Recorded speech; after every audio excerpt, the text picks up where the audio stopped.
Hello everyone. तो ये ध्येय आईएएस का टेस्ट है, जीएस, और ये टेस्ट नंबर फर्स्ट है। तो चलो हम इसको देख लेते हैं, है ना। देखिए, इस तरीके से हम अपने क्वेश्चन को बताते हैं, पर एक दो लोगों ने बोला कि कई बार क्या है कि क्वेश्चन सही से दिखते नहीं हैं। तो मेरी कोशिश है कि सारी चीज़ें आपको सही से स्पष्ट दिखे। हो सकता है कई बार जल्दी में ना याद रहता हो, पेज हम टर्न कर देते हैं। अगर यहाँ पर कोई भी दिक्कत आती है तो आप ज़रूर मुझे कमेंट में बताइएगा, ठीक है। और आपके सहयोग के लिए बहुत बहुत धन्यवाद। चलिए स्टार्ट करते हैं हम अपना क्वेश्चन नंबर फर्स्ट, ठीक है। देखिए, इस बार क्या प्रॉब्लम है कि इंग्लिश जो ट्रांसलेशन है उसको एक ही पेज में कर दिया है और हिंदी को एक पेज में कर दिया। तो इस पेज से फिर उस पेज को उठाने में प्रॉब्लम होगी, तो मैं माफ़ी चाहती हूँ, क्योंकि इंग्लिश हिंदी मीडियम ही मैं बताती हूँ। तो अभी मैं इन्हीं दोनों को दिखा पाऊँगी, यही दोनों कैमरे में आ ही रहे हैं। इन्हें हटाने के बाद अगर हम इसको लाते हैं पेज को, फिर हम इसको बताते हैं, तो फिर हमारा वीडियो बहुत लंबा हो जाएगा। और आपको पता है कि पिछले 4 दिनों से मुझे वायरल फीवर आ रहा है, जो मुझे 103 पॉइंट तक चला गया था, बहुत हाई फीवर आया। तो मेरी तबीयत तो अभी नहीं ठीक हुई है फाइनली पूरी तरीके से। पर क्या है कि डेट तो आपको पता ही चल गई होगी, न्यूज़ में आपने सुन लिया होगा।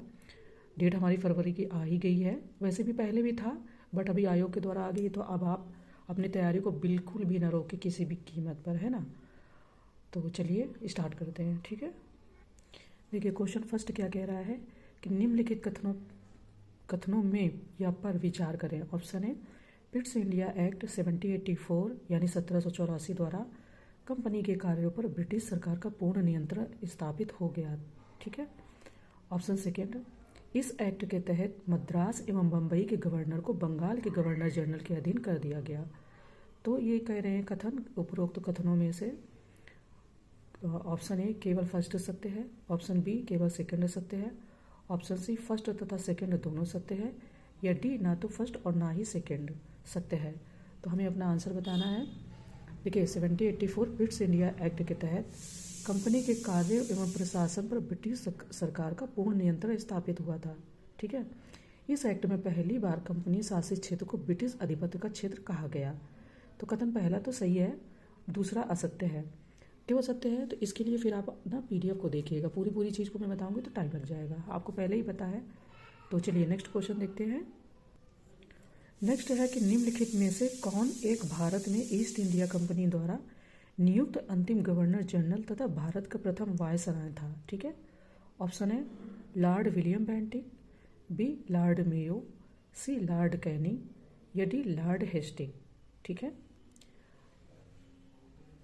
निम्नलिखित में कौन एक भारत में ईस्ट इंडिया कंपनी द्वारा, है ना, नियुक्त अंतिम गवर्नर जनरल तथा भारत का प्रथम वायसराय था, ठीक है।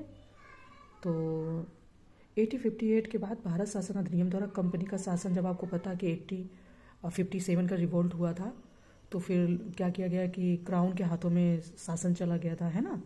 ये घटना तो पता ही होगी। इसी के बाद से 1858 के भारत शासन अधिनियम द्वारा कंपनी के शासन को समाप्त कर दिया गया तथा भारत का शासन प्रत्यक्ष रूप से महारानी के अधीन हो गया, जिसे हम क्राउन बोलते हैं ना। और लॉर्ड कैनिंग 1856 to 58 कंपनी का, जो लॉर्ड कैनिंग है वो कंपनी के मतलब कंपनी द्वारा नियुक्त भारत के अंतिम गवर्नर जनरल तथा 1858 to 62 के मध्य भारत का प्रथम वायसराय था, ठीक। आगे बढ़ते हैं। नेक्स्ट है कि 2 सितंबर 1946 को गठित अंतरिम सरकार के संबंध में निम्नलिखित युग्मों में से कौन सा से सही सुमेलित है। ऑप्शन ए, ये मंत्री हैं और ये मंत्रालय हैं। अंतरिम जो सरकार या जो मतलब कि हाँ, अंतरिम सरकार जब गठित हुई थी तो उसके बारे में पूछ रहे हैं। ऑप्शन है, लियाकत अली वित्त, बी जोगेंद्र नाथ मंडल रेल, सी जगजीवन राम श्रम, डी बलदेव सिंह रक्षा, ठीक है। तो ये पूछ रहा है कि कौन सा से इसमें सत्य है, ठीक है। तो आपका जो बी है, जोगेंद्रनाथ मंडल और अरुणा आसफ अली, ठीक है। जोगेंद्रनाथ मंडल,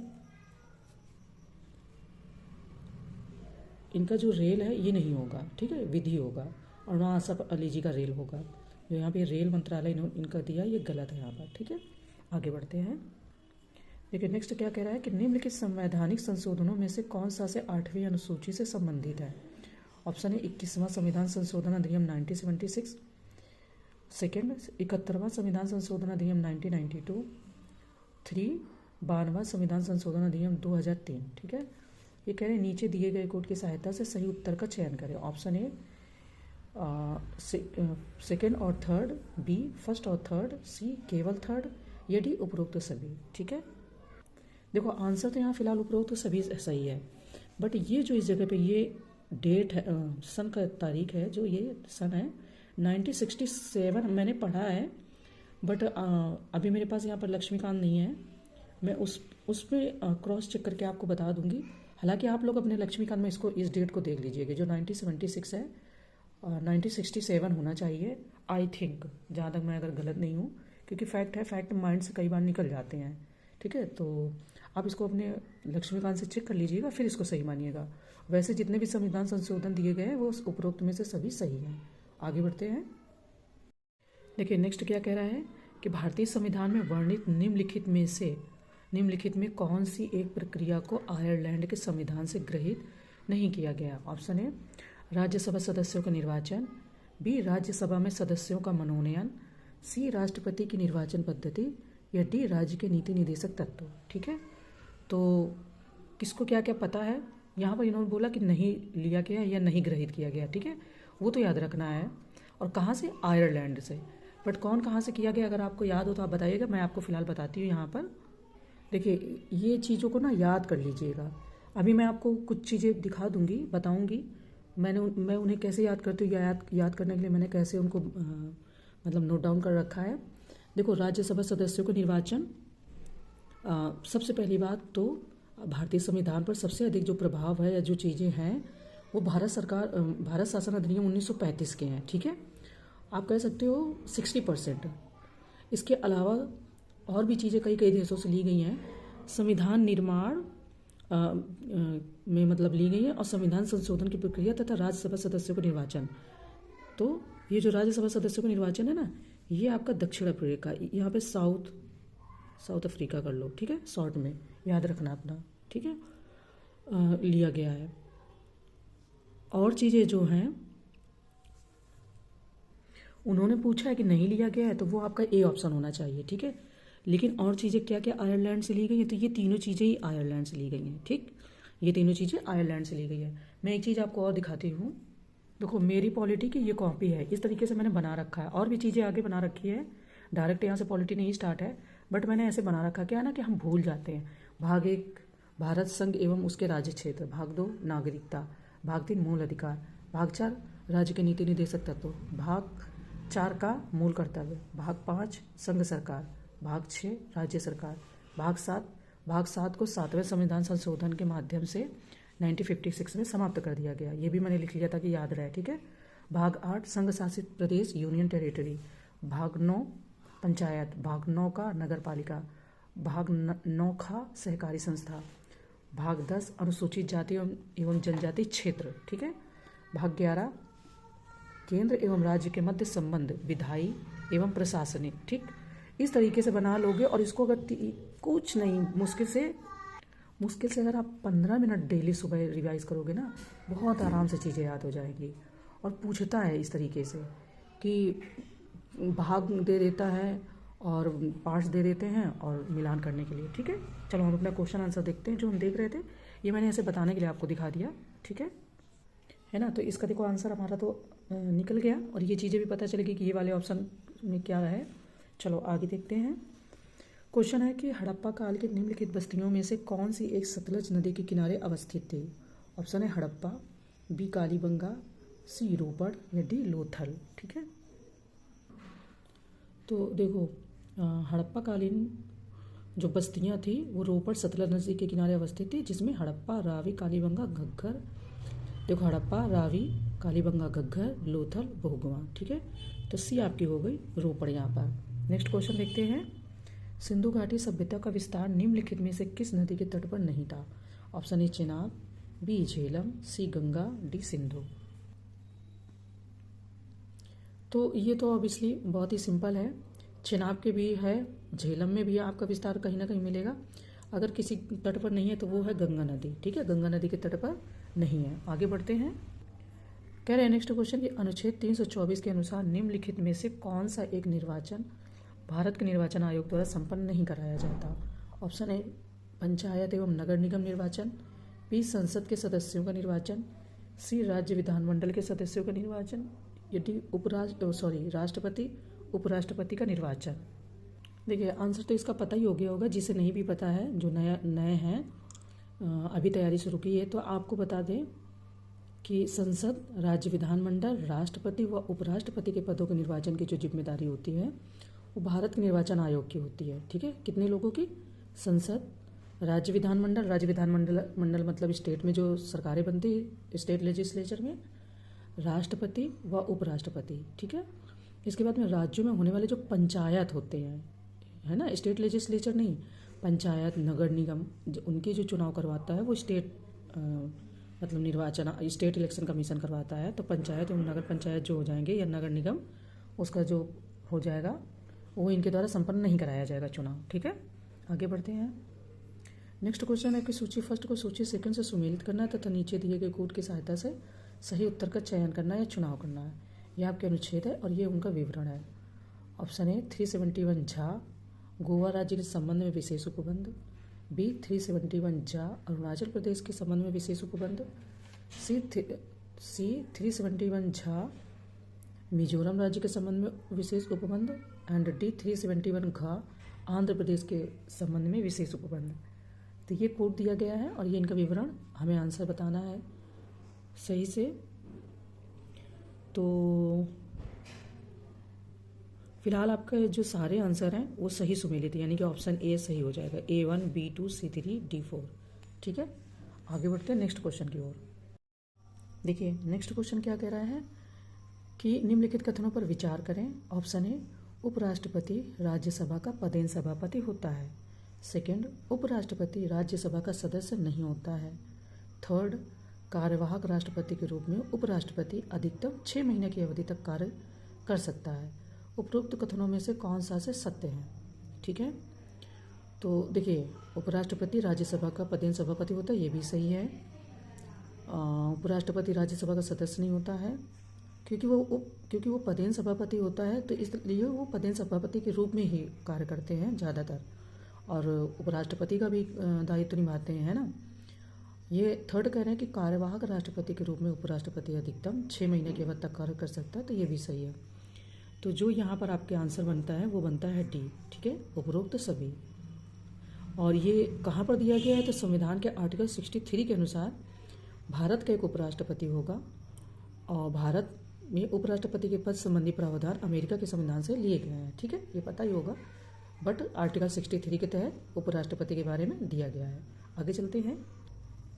नेक्स्ट है कि निम्नलिखित कथनों पर विचार करें। ऑप्शन है अनुच्छेद 61 में राष्ट्रपति पर महाभियोग चलाने की प्रक्रिया का वर्णन है।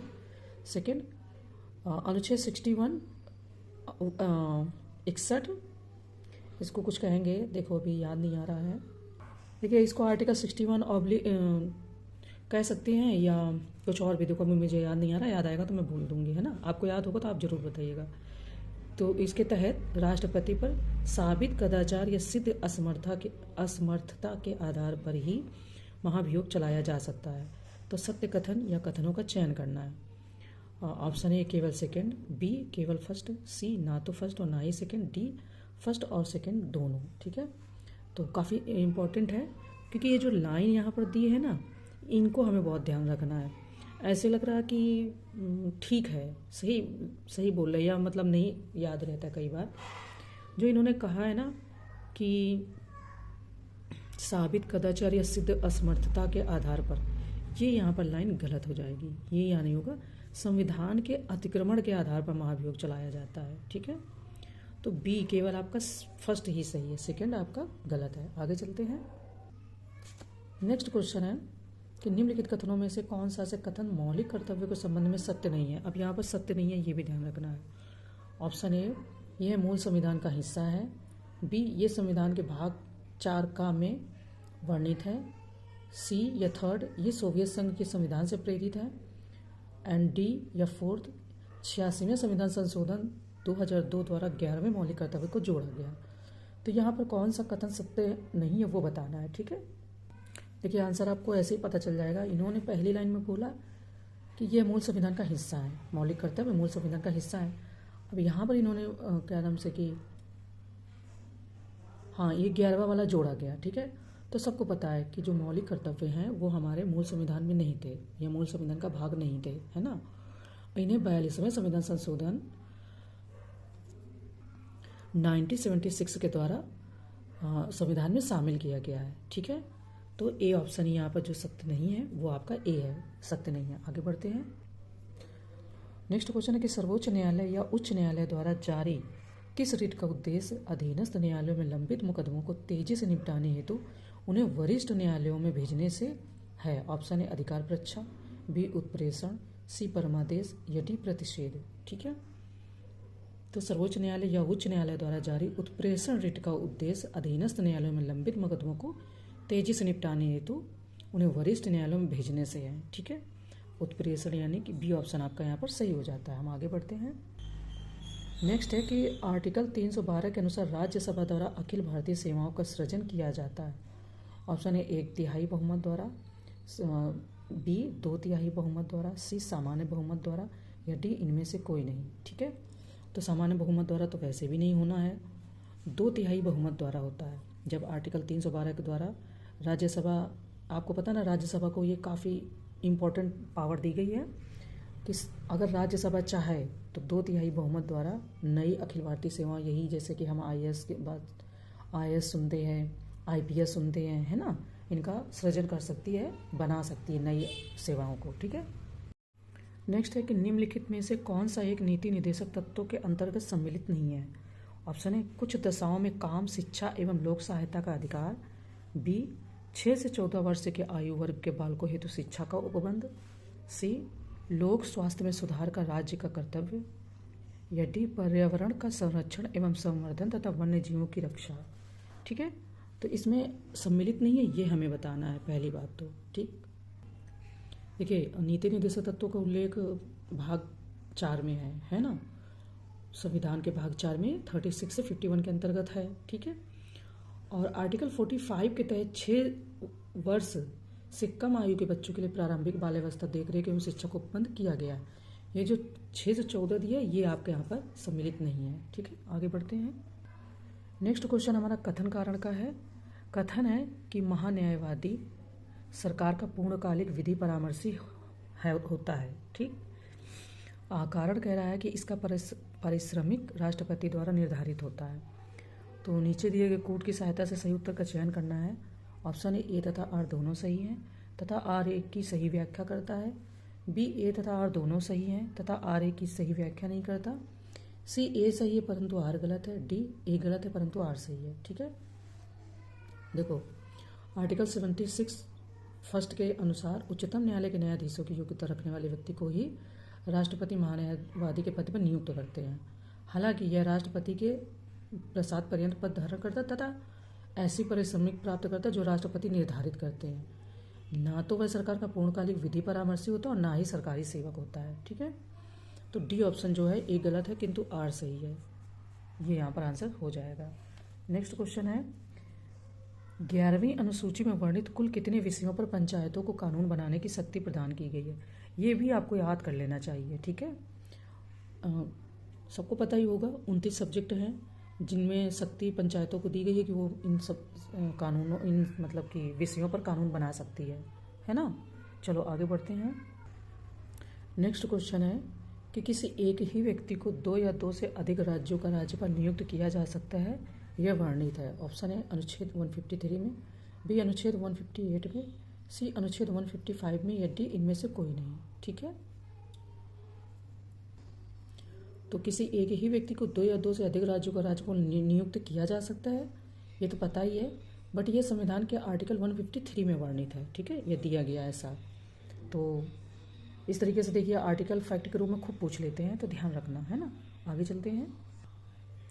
नेक्स्ट क्वेश्चन है कि सल्तनत काल में बरीद मुमालिक था। ऑप्शन ए गुप्तचर विभाग का प्रमुख, बी पत्राचार विभाग का प्रमुख, सी नौसेना विभाग का प्रमुख या डी अश्वशाला का प्रमुख, ठीक है। तो देखो सल्तनत काल में बरीद मुमालिक गुप्तचर विभाग का प्रमुख होता था, ठीक है।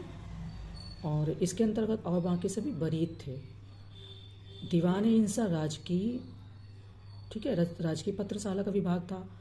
अमीर आखुर, इस तरीके से काफ़ी अच्छी चीज़ें दी गई हैं। तो आप सारी चीज़ों को बढ़िया पढ़ेंगे तो काफ़ी सारी चीज़ें आपकी तैयार हो जाएंगी। फिलहाल गुप्तचर विभाग का प्रमुख था। चलिए आगे बढ़ते हैं नेक्स्ट क्वेश्चन की ओर। नेक्स्ट है कि निम्नलिखित में से कौन सा एक सही सुमेलित नहीं है। ठीक है, सही सुमेलित नहीं है। और ये पुस्तकें हैं, ये पुस्तक हैं और ये लेखक हैं। ठीक है, ऑप्शन है शाहनामा फिरदौसी, बी श्री कृष्ण विजय, मालाधार बसु, सी तहरीक हिंद अलबरूनी, डी रेहला उतबी। ठीक है, तो इसमें से कौन सा सही सुमेलित नहीं है। तो देखो रेहला जो है वो उतबी ने नहीं बल्कि इब्न बतूता है ना। टेस्ट सॉरी एनसीईआरटी में पढ़ते हैं ना, इब्न बतूता रज़ाक करके, है ना। तो जो आंसर है आपका वो डी ही सही है, यहाँ पर सही सुमेलित नहीं है। नेक्स्ट है कि निम्नलिखित प्रमुख स्थापत्यों में से किस एक का निर्माण शाहजहां द्वारा नहीं करवाया गया था। Option A Taj Mahal, B Lal Qila, C Agra fort, D Jama Masjid Delhi. ठीक है, तो पता ही है, वैसे तो इन्होंने पूछा कि शाहजहां द्वारा नहीं करवाया गया था, लेकिन देखो इसको दो तरीके से कर सकते हो। अगर आपको पता है कि क्या क्या शाहजहां ने करवाया है तो बचा हुआ ऑप्शन आपका आंसर हो जाएगा।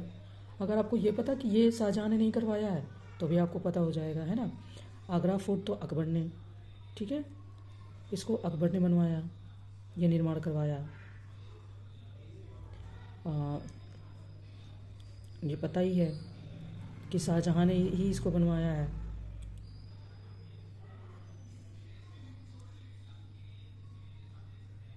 जामा मस्जिद दिल्ली वो भी शाहजहां ने बनवाई है। ठीक है, लाल किला भी। तो इस तरीके से जो सी ऑप्शन है आगरा फोर्ट वो आपका आंसर हो जाएगा। आगे बढ़ते हैं।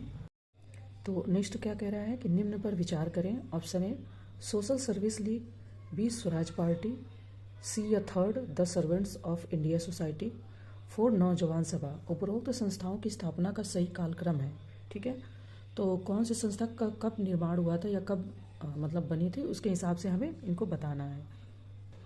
देखो जो आपकी सोशल सर्विस लीग है वो आपकी 1905 में बनती है। ठीक है, इसके बाद में हाँ सॉरी नहीं, ये आ जाएगी, ये 11 में आ जाएगी। ठीक है, 1905 में नहीं आएगी, ये आपके 1911 में आ जाएगी। ठीक है, 1905 1911, तो ये 5 पहले है। फिर ये तो पता ही है, स्वराज पार्टी 1923 में बनती है। ठीक, और रही आपकी जो नौजवान सभा तो ये 1926 में बनती है। तो इस तरीके से अगर हम निकालेंगे तो बी हमारा आंसर जो है वो सही हो जाएगा, क्योंकि सबसे पहले कौन बनती है 1905, है ना, the servants of India society.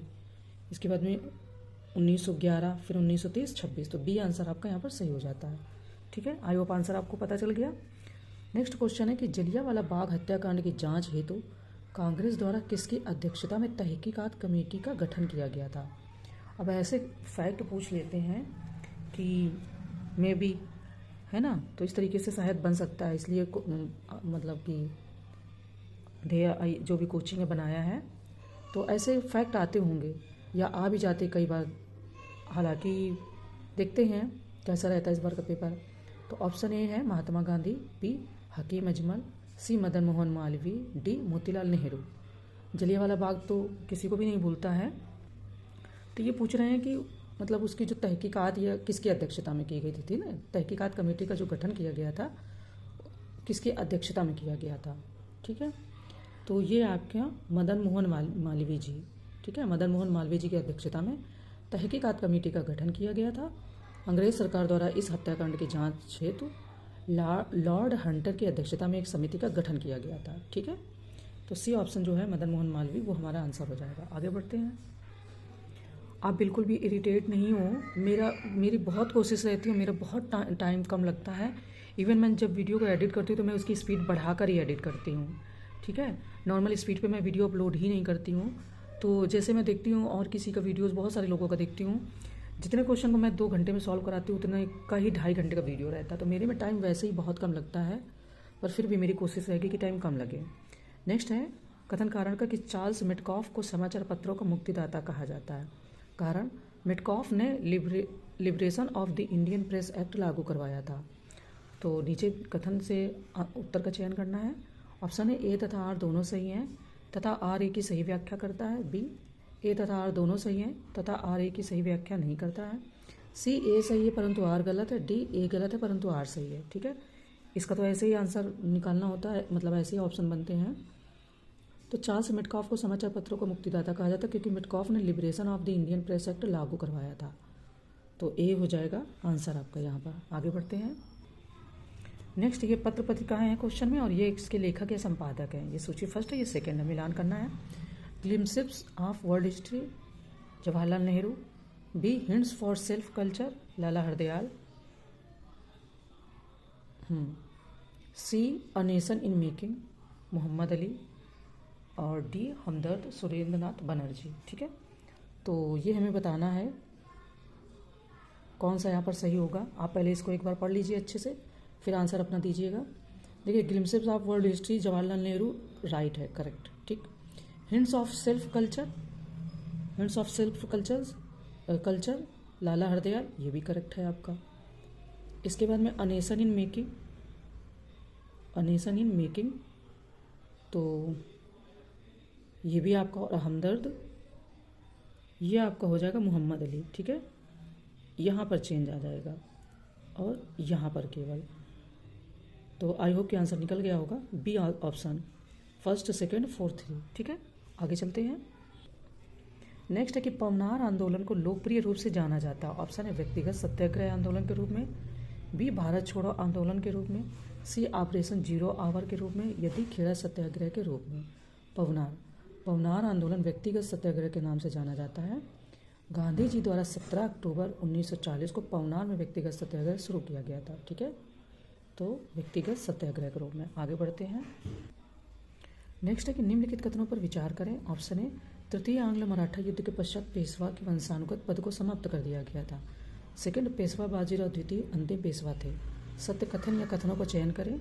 Option A, केवल फर्स्ट। बी, केवल सेकंड। सी, फर्स्ट तथा सेकंड दोनों। डी, ना तो फर्स्ट और ना ही सेकंड। ठीक है, तो जो आपका यहाँ पर दोनों ऑप्शन दिए गए यानी कि सी, ये सत्य है।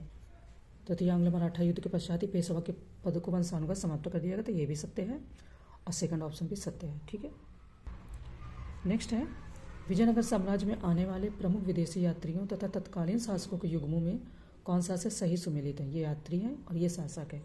ऑप्शन है निकोलो कॉन्टी, देवराय प्रथम। सेकंड, नूनीज अच्युत राय।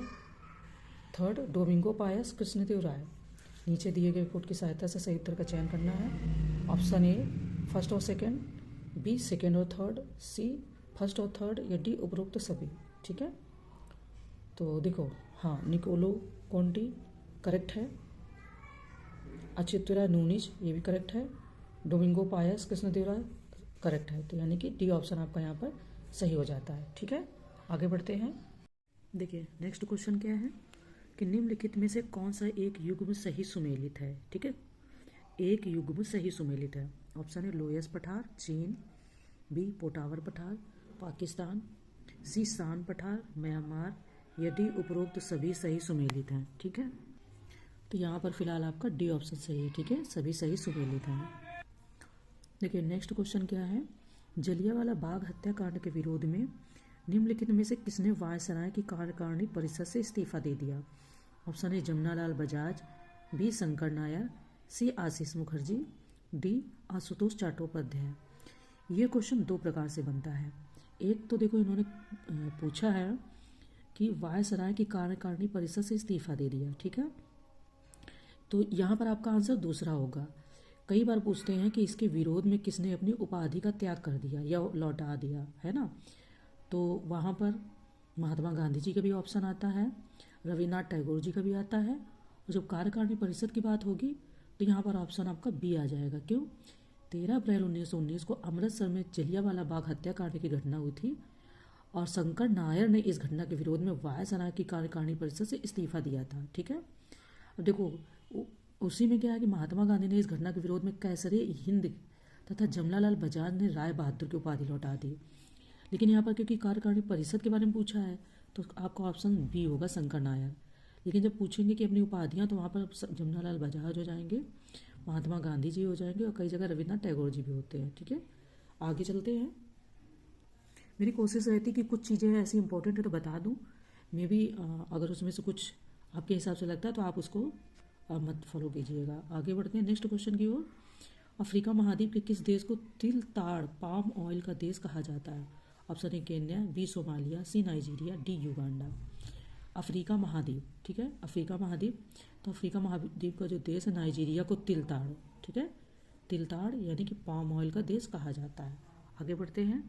मेरी कोशिश है जितना आप तैयारी कर चुके हैं, पढ़ चुके हैं, उसको बढ़िया से टेस्ट सीरीज के द्वारा जरूर अपनी तैयारी को खूब धार दे दीजिए, कोई कमी मत रखिए, ताकि जिस दिन आपका एग्ज़ाम हो उस दिन आपके क्वेश्चन ना ही छूटे एक भी, सारा का सारा आप रिवाइज करके जाएं। हाँ, एक दो छूटते हैं, ऐसा नहीं कि एक ना भी छूटेगा, पर फिर भी कोशिश है कि आपका ना छूटे तो ज़्यादा सही है। ठीक है, नेक्स्ट है कि अफ्रीका महाद्वीप की निम्नलिखित दो नदियों के संबंध में कौन सा कथन सत्य है? ठीक है, ऑप्शन है लिम्पोपो नदी विषुवत रेखा को 2 बार काटती है, सेकेंड है कांगो नदी मकर रेखा को 2 बार काटती है। तो ये कूट दिया गया है। ऑप्शन ए केवल फर्स्ट सत्य है, बी केवल सेकेंड सत्य है, सी फर्स्ट और सेकेंड दोनों सत्य हैं, तथा डी ना तो फर्स्ट और ना ही सेकेंड। क्वेश्चन आपने पढ़ लिया। तो अफ्रीका महाद्वीप की लिम्पोपो नदी मकर रेखा को 2 बार काटती है। इन्होंने बोला लिम्पोपो नदी, देखो अभी यहाँ पे फैक्ट थोड़ा सा गड़बड़ है, केवल यहाँ पर विषुवत रेखा है मकर रेखा की तरह की जगह पर, ठीक है, तो काटती है तो नहीं, गलत है। और इसके बाद में जो दूसरा पूछा है कि कांगो नदी यहाँ इन्होंने कर दिया कि कांगो नदी मकर रेखा को, तो ये विषुवत रेखा को, इसलिए आपका आंसर तुरंत यहाँ पर बदल जाएगा, डी आ जाएगा। ठीक है, यही फैक्ट ऊपर का नीचे, नीचे का ऊपर होता तो फिर दूसरा होता। आगे बढ़ते हैं। नेक्स्ट है कि अर्जेंटीना में स्थित चाको का मैदान प्रसिद्ध है। ऑप्शन है कपास उत्पादन के लिए, बी ऊन उत्पादन के लिए, सी गेहूं उत्पादन के लिए, डी कोयला उत्पादन के लिए, है ना। तो अर्जेंटीना में जो स्थित चाको का मैदान है वो फिलहाल आपका कपास उत्पादन के लिए ही प्रसिद्ध है। ठीक है, यानी कि ए ऑप्शन आपका यहाँ पर सही हो जाएगा। नेक्स्ट है कि दक्षिणी आल्प्स पर्वत श्रेणी स्थित है। ऑप्शन ए ब्रिटेन में, बी न्यूजीलैंड में, सी दक्षिण अफ्रीका में, या डी फ्रांस में। दक्षिणी आल्प्स पर्वत है ना, तो दक्षिणी आल्प्स पर्वतमालाएं न्यूजीलैंड में स्थित हैं और इसकी सर्वोच्च चोटी माउंट कुक है। ठीक है, हाँ, दक्षिणी आल्प्स पर्वत जो है वो आपका न्यूजीलैंड में स्थित है। आगे बढ़ते हैं। नेक्स्ट नीचे 2 कथन दिए गए, जिनमें से एक को कथन और एक दूसरे को कारण कहा गया है। कथन है उत्तरी गोलार्ध में विषमताएं, उत्तरी गोलार्ध में तापमान विषमताएं अधिक प्राप्त होती हैं। कारण उत्तरी गोलार्ध में जल भाग की अधिकता है। तो ये नीचे दिए कूट दिए गए, इनसे सही उत्तर का चयन करना है। कूट आपको पता ही है कि क्या होते हैं। तो देखिए यहाँ पर कह रहे हैं कि आपका जो कथन ए और कारण आर दोनों सत्य है, और कथन ए कारण आर की सही व्याख्या करता है। ठीक है, मतलब उत्तरी गोलार्ध में जो तापमान विषमताएं अधिक प्राप्त होती है ये भी सही है, उत्तरी गोलार्ध में जल भाग की अधिकता ये भी सही है। ठीक है, तो ए ऑप्शन यहाँ पर सही है। आगे बढ़ते हैं। नेक्स्ट है कि दक्षिण भारत की सबसे ऊंची चोटी अडाईमुडी स्थित है। ऑप्शन है अन्नामलाई की पहाड़ी पर, बी नल्लामलाई की पहाड़ी पर, सी नीलगिरी की पहाड़ी पर, या डी बाबा बुदान की पहाड़ी पर। ठीक है, तो सॉरी वो क्वेश्चन नंबर स्लिप कर गया था। हमें 36 से स्टार्ट करना है। हमारा जो नेक्स्ट है 36 है। 36 कह रहा कि क्षोभ मंडल के संबंध में निम्नलिखित कथनों में से कौन सा एक सत्य है? ठीक है, ऑप्शन है संवहन धाराएं इसी मंडल में पाई जाती हैं। मंडल होते हैं ना चार, जैसे वायुमंडल, क्षोभ मंडल, समताप मंडल, है ना, तो उन्हीं के विषय में बात हो रही है। सेकंड है जेट स्ट्रीम क्षोभ मंडल में ही प्रवाहित होती है। थर्ड है क्षोभ मंडल वायुमंडल की सबसे निचली परत है। तथा थर्ड यानी कि फोर्थ सभी कथन सत्य हैं। तो यहाँ पर कौन सा एक सत्य है ये बताना है। तो देखिए जो क्षोभ मंडल के बारे में है कि संवहन धाराएं इसी मंडल में पाई जाती हैं, ये भी सत्य है। फर्स्ट सेकंड थर्ड यानी कि सभी कथन सत्य हैं। ठीक है, नेक्स्ट है कि निम्नलिखित कथनों पर विचार करें। ऑप्शन है विषुवत रेखा पर कोरियोलिस बल का प्रभाव अधिकतम होता है। सेकंड ध्रुवों पर कोरियोलिस बल का प्रभाव शून्य होता है। असत्य कथन या कथनों का चयन करें। ऑप्शन ए फर्स्ट तथा सेकंड दोनों, बी ना तो फर्स्ट ना ही सेकंड, सी केवल फर्स्ट, डी केवल सेकंड। ठीक है, तो असत्य कथन या कथनों का चयन करना है यहाँ पर। तो जो आपके दोनों कथन दिए गए हैं वो सत्य हैं। ठीक है, तो यानी कि आपका यहाँ पर ना तो फर्स्ट गलत है ना, क्योंकि इन्होंने असत्य बोला है, तो असत्य ना तो पहला है ना ही दूसरा है, तो बी ऑप्शन हो जाएगा। थोड़ी यहाँ पर कन्फ्यूजन हो जाती है कई बार, क्योंकि हमें आदत दूसरी होती है, तो फिर वो ध्यान रखना चाहिए, है ना। नेक्स्ट है कि नीचे दो कथन दिए गए हैं, जिनमें से एक को अभिकथन ए और दूसरे को कारण आर कहा गया है। अभिकथन है कि चिनूक को हिमभक्षी पवन भी कहा जाता है, कारण यह पवन शीतकाल के अधिकतर समय में बर्फ को पिघलाकर चरागाहों को पशुओं हेतु उपयोगी बनाए रखती है। तो यहाँ पर नीचे कूट दिए गए हैं, उनसे हमें उत्तर का चयन करना है। पहला कूट है कि ए तथा आर दोनों सही है तथा आर ए की सही व्याख्या करता है।